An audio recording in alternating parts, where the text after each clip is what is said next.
Publication Swaziland News. Zweli Dlamini joining us on the Full View. Good to have your time, sir. Speak to us about the sense within the domestic community in Eswatini around this deportation deal. Why is the outrage seemingly not dying down? Thank you for having me.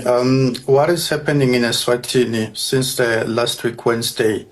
There's been a huge outrage after the deportations of about 5 United States dangerous criminals who are, of course, from different countries, but they were dumped through the King of Mswati International Airport.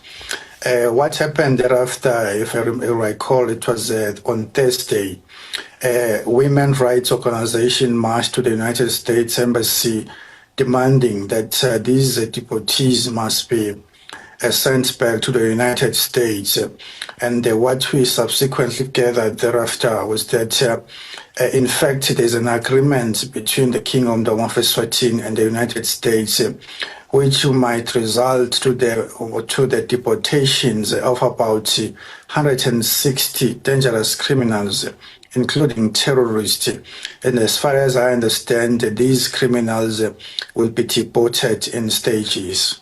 So you say more criminals who are foreign nationals that the Americans don't want to keep in their territory are headed to Eswatini, more than 100 by your account. Zweli, how reliable is that information? And you mentioned that these are terrorists, among them are terrorists. What does that mean? What were the exact offences, the profiles of these convicts? Thank you. This information is reliable. It was sourced from a cabinet meeting. There was a cabinet meeting on Tuesday where this matter was deliberated at length, and we managed to get that information because we have some sources in cabinet. We normally get what is being discussed there. So what happened during that meeting, the Attorney General, Mr. Sfiso Kumalo, who is by the Constitution, by virtue of the Constitution, is supposed to be consulted in as far as such agreements are concerned. But apparently what we get that the Prime Minister did try to indicate that there might be some agreement in this regard, whereby the United States was requesting to deport some criminals who are not wanted in the United States.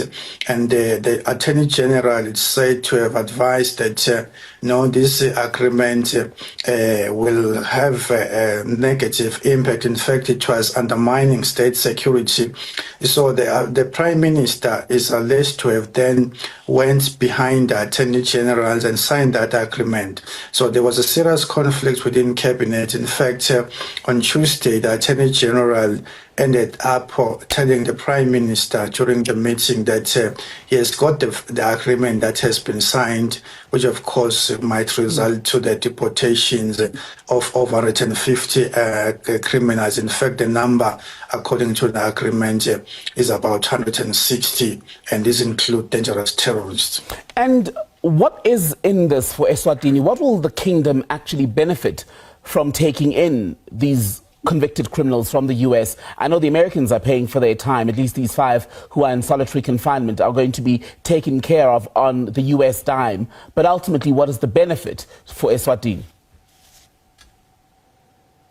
What we have gathered is that there's a huge amount for each criminal that will be paid by the United States, and we're still investigating if that money has already been paid. But there's the Kingdom of Eswatini is said to benefit millions from this deal. And what is more concerning is the fact that the entire security cluster and the entire criminal justice system is currently at its weakest. The human resource within the security system is demotivated such that the police, the correctional services that is supposed to safeguard these criminals, they are currently engaging with the government. They want salaries, so they are demotivated. So the security of the country itself is not that much stable. So with these deportations, it seeks to undermine, as I've just mentioned, the entire state security. And of course, even the other neighboring countries are currently expressing serious concern regarding these deportations. So I was listening, Zweli, earlier this week, in fact, to one of the leaders of the opposition, I believe it was, speaking on SABC radio about plans in the coming days, the coming weeks, to ramp up the pressure campaign on the government to reverse this controversial deportation deal with Washington. Is there enough interest or anger in Eswatini at the moment for this to morph into something similar to the unrest of 2021, which is when we know there was a crackdown by the government that resulted in dozens of deaths? Yes, thank you. Yeah, the members of the public are shocked and angry, but you will understand that this is a country that is ruled as an absolute monarchy, whereby even protests are not taken seriously. You know, in a country that is democratic, the public opinion normally matters, but in an absolute monarchy, only the word from one man, in this regard, King Mswati, automatically becomes the law. In fact, it's final. So even if we can have protests, I cannot be sure if those protests will escalate to the level of the 2021 unrest. But currently, when you analyze the situation, even on digital platforms, it suggests that members of the public are equally concerned. In fact, they are wondering if they are secured, what is happening in their country, and considering the fact that this deal was signed secretly, they received news, it was a surprise that they now have some dangerous criminals within their country. So maybe we can have some protests, but the country is currently restricting or cracking down on pro-democracy protests. King Mswati is using the barrel of the gun to rule the country. And very briefly, Zweli, if you can answer this for me, in terms of where we are at the moment, do we understand that all of these inmates who are being transferred from the US, I think we've lost Zweli, have we? Okay, we've lost Zweli Gamini, it doesn't matter. He was able to give us a sense of what's going on in Eswatini.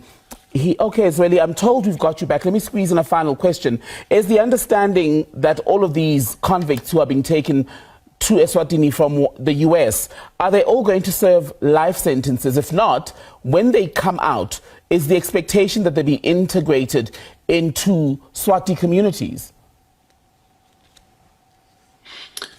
We are still investigating what will happen to these criminals.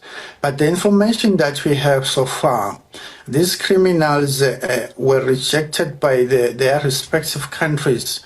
In fact, these were deportees. The United States is currently embarking on massive deportations.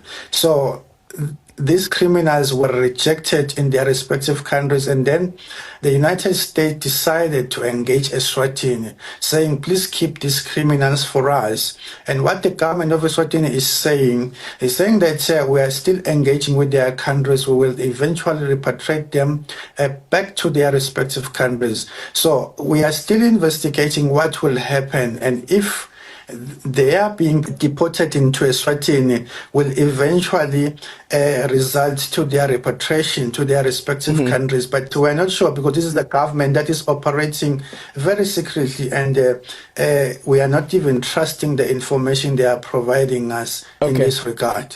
Zweli Gamini, good to talk to you, editor of Swaziland News, a publication from Eswatini. So speaking about that controversial deportation deal with the Americans, Zweli's publication saying they've now confirmed that more than 100 more inmates are likely to be brought to Eswatini from America.